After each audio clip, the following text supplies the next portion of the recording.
Hello बच्चों, so let's understand the question first.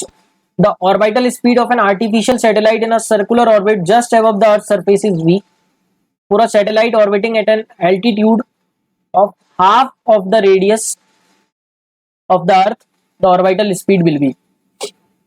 So बच्चों यहाँ पर अगर हम समझें दिस इज अवर अर्थ, तो बोला है कि अर्थ के सरफेस मतलब अर्थ पे रखी है ये अगर हमारी, तो उसने बोला है कि just above the earth surface पे घूम रहा है तब ऑर्बिटल स्पीड भी है। तो ये हमारी अर्थ है बच्चों,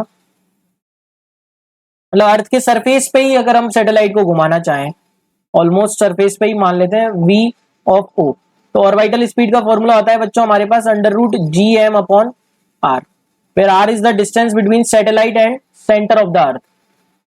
तो अब हमसे बोला है कि बच्चों इस सैटेलाइट को हम कितनी हाइट पर घुमाना चाह रहे हैं, r/2 height from the surface, मतलब सेंटर से कितनी हाइट हो जाएगी, सरफेस से r/2 है तो सेंटर से बच्चों 3r/2, क्योंकि यहां से यहां तक की डिस्टेंस, सेंटर से सरफेस तक की डिस्टेंस r और फिर वहां से r/2, तो r plus r/2 date is 3r/2।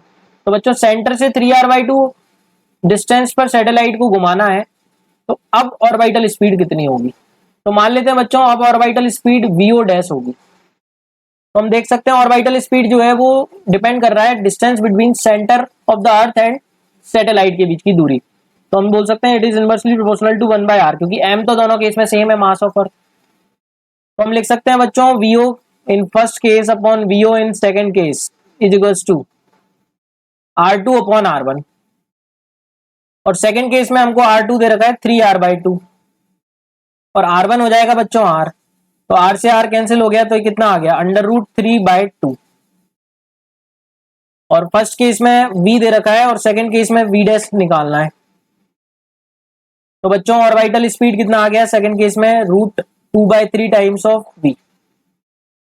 तो √2/3 टाइम्स ऑफ v किसमें दे रखा है, थर्ड ऑप्शन में। Third option is absolutely right answer बच्चों।